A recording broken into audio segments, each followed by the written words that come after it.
Un groupe de réflexion nommé Ruralité a été créé au Sénat. Parmi les membres de ce groupe, Frédérique Gerbaud, sénatrice de l'Indre. Frédérique Gerbaud, bonjour. Bonjour. RCF en Berry, Hugo Sastre.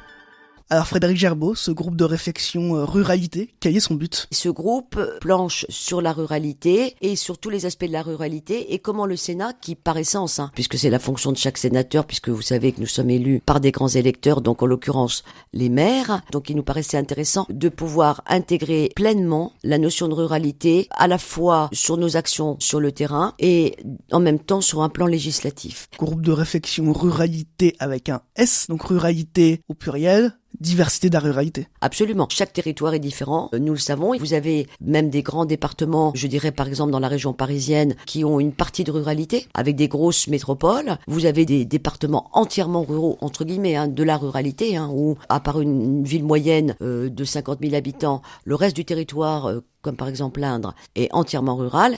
Et puis il y a des départements très reculés, très enclavés, qui peinent énormément aujourd'hui à trouver leur place. Les ruraux ne peuvent plus accepter la concentration des pouvoirs, des services et des emplois dans les métropoles. C'est les mots de Patrice Joly, sénateur de Nivernais. Oui. Vous êtes d'accord, Nico ? Absolument. Il nous faut envisager en même temps que la ruralité, la réorganisation des services publics. Il est évident aujourd'hui qu'il vaut mieux avoir un service public de qualité, puisque comme vous le savez aujourd'hui, il y a quand même beaucoup de fermetures de services publics, que ce soit la Poste ou d'autres, ou de services d'hôpitaux. Pour autant, il faut les préserver en essayant d'y apporter la qualité, parce que on ne peut pas, il y a une vocation naturelle à concentrer ou à améliorer la qualité du service public, à le convertir ou à le faire progresser. Et ça, c'est important d'en tenir compte. Donc, les territoires ruraux souffrent beaucoup de ce qu'on appelle à la fois les déserts médicaux quand on parle de santé publique, ou de disparition des commerces ou des services de proximité, services de l'État notamment. Pour autant, il faut trouver des solutions imaginatives pour que on puisse toujours avoir accès dans les territoires ruraux aux services publics de l'État et aux services, par exemple, sanitaires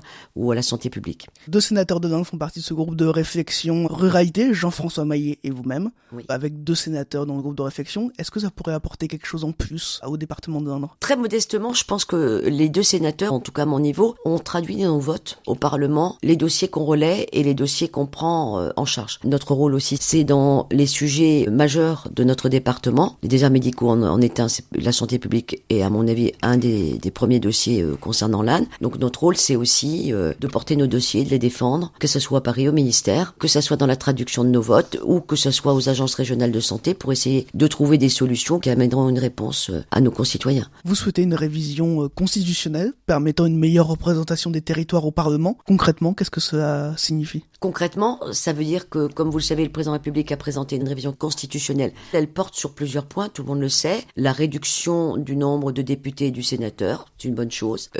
Moins de parlementaires, est-ce que c'est moins de représentation de la ruralité ? Alors, c'est la condition qu'a mise le Sénat et le président Larcher, en ce qui concerne la révision. C'est que moins de sénateurs, oui, à la seule condition qu'il y ait une représentativité par département à minima d'un sénateur. Merci Frédérique Gerbaud. On rappelle que vous êtes membre du groupe de réflexion Ruralité qui a été créé au Sénat. Merci à vous.